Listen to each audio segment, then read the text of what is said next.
10 key points on building and managing an emergency fund. Emergency fund is an important topic in finance. So I'm speaking about emergency fund. Point number one, set a goal. Aim for at least 3 to 6 months worth of expenses to cover unexpected situations like job loss, medical emergency, or car repairs. That is, I'm saying at least 3 to 6 months worth of expenses. Like usually you will do some amount of expenses. The saving amount of 3 to 6 months will not be less than that amount. Like per month, if you spend this much, mean you have to make that much, not the half the amount. So you may think that less is enough, but you have to the whole amount. You have to uh, have it for 3 to 6 months. Point number two. So point number one, set a goal and aim for at least 3 to 6 months worth of expenses. Okay. Point number two, start small, stay consistent. So point number two is start small and stay consistent. Even saving rupees 500 to rupees 1000 per month can add up over time. Increase the amount as your income grows. Like with respect to money, if you save 1000 rupees per month, if you save for 12 months, each month at 1000, the amount will be 12,000. And also for the second year, it will be not 24,000. It will have the interest rate of the first year also.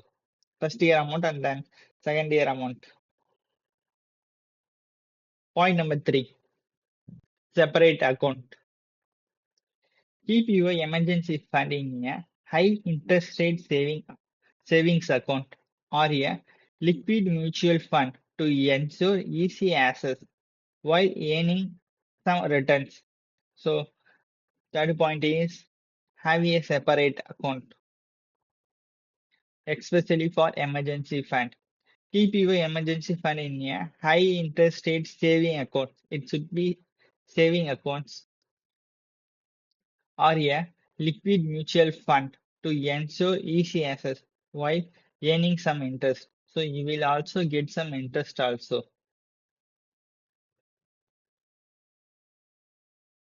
Point number four, automate savings. Set up an automatic transfer from your salary account to your emergency fund to avoid spending the money. Yeah, it is a good strategy actually. Uh, you have to create an automatic saving. So it will automatically transfer each month. If we do manually, we bias like this month I am having this much of amount only. So I will spend it next month, those kind of things. But if you make it as automatic, the friction will be less. The chances of sending the amount will be more compared to manual. So surely have automated saving, automatic transfer. So set up an automatic transfer from your salary account to your emergency fund to avoid spending the money. Point number five, cut unnecessary expenses. Identify wasteful spending and redirects money into your emergency savings. Like I said before, the emergency fund account you are having in separate account. So you have to cut down unnecessary or extra spending or wasteful spending and put that money in your emergency saving. So point number five is cut unnecessary expenses, identify wasteful spending and redirect that money into your emergency savings. Point number six, use windfalls wisely, bonuses, tax refunds, or gifts should be partially or fully allocated to your emergency fund instead of unnecessary expenses. Like apart from your uh, uh, saving salary, if you are getting extra amount like bonuses, tax refunds, or gifts, the partial amount or the full amount as need to be allocated to your emergency fund. instead of doing unnecessary expenses. Point number seven. Point number seven is avoid investing it. Keep it liquid and risk free. Avoid investing in stocks or long term fixed deposits as you might need immediate access. Yeah, it's an important thing.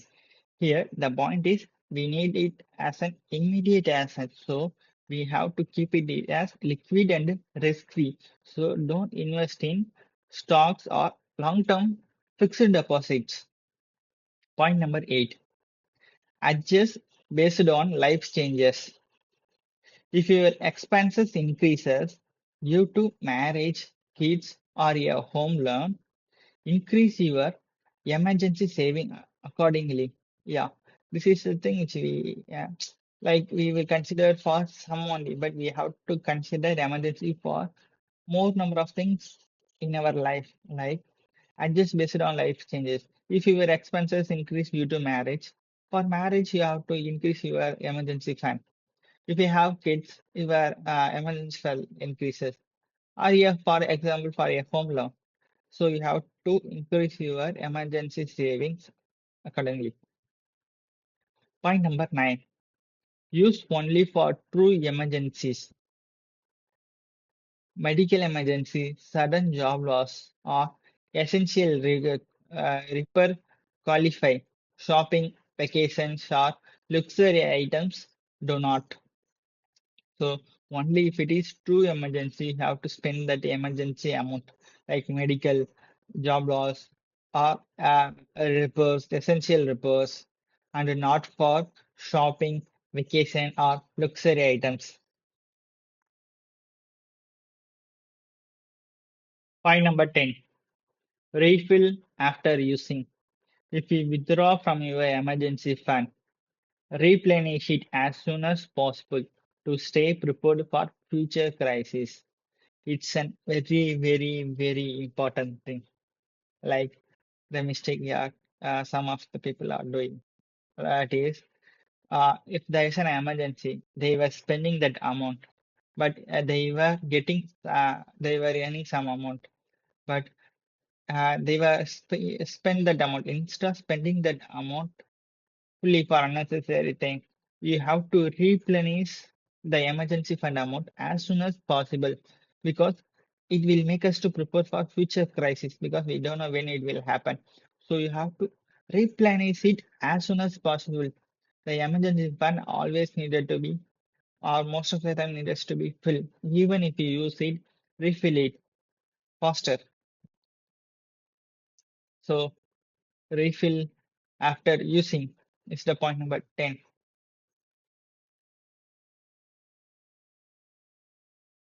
Thanks for watching. Like, share, and subscribe for more. See you in the next one. Don't forget to subscribe.